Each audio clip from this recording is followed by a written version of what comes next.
I think the purpose of the designated hitter was misconstrued from the very beginning when it was adopted in 1973. It was portrayed as a wanton attempt to increase runs just for the sake of the more runs the better. But instead, it was confronting a problem. This shows history on the lowest runs per game ever in each league. The lowest up until 1968 had been 3.4 in the American League. That was way back in 1909. And the National League 3.33 back in 1908. That was the dead ball era.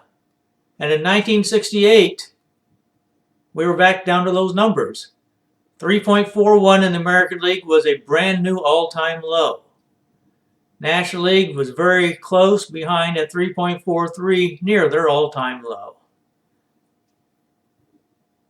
The bad effect on the game in 1968 was obvious to both fans and owners, and it was serious enough that both leagues decided action was needed. So they lowered the pitcher's mound and made the strike zone smaller for 1969. It worked, as offense rebounded to its normal level of over 4 runs per game in each league. Then in 1972, history was repeating itself in the American League. Their average here of 3.47 runs per game was dangerously close to the dismal average of 3.41 and 3.43 that both leagues had back in 1968.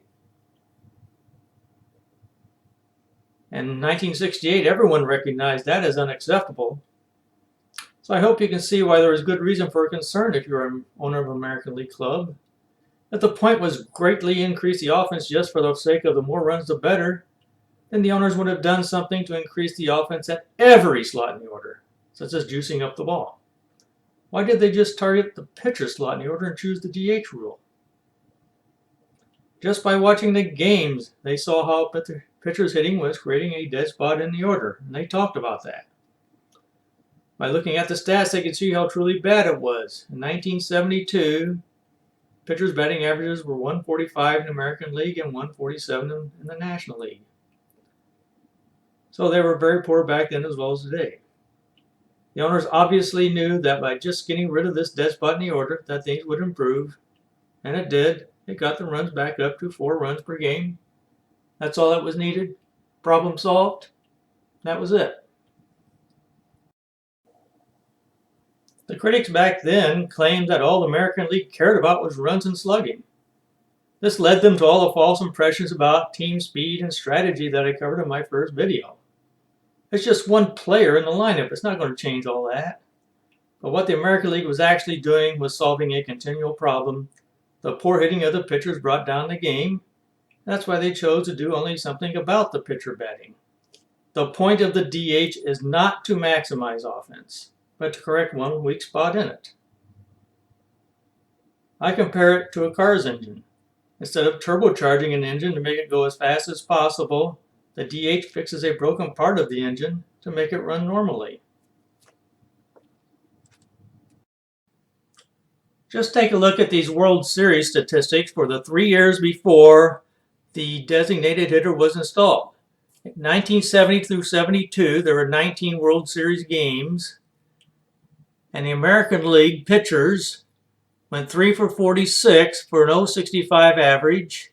The National League just 1 hit in 42 at bats for an .024 average. That's in 19 games, just 1 hit.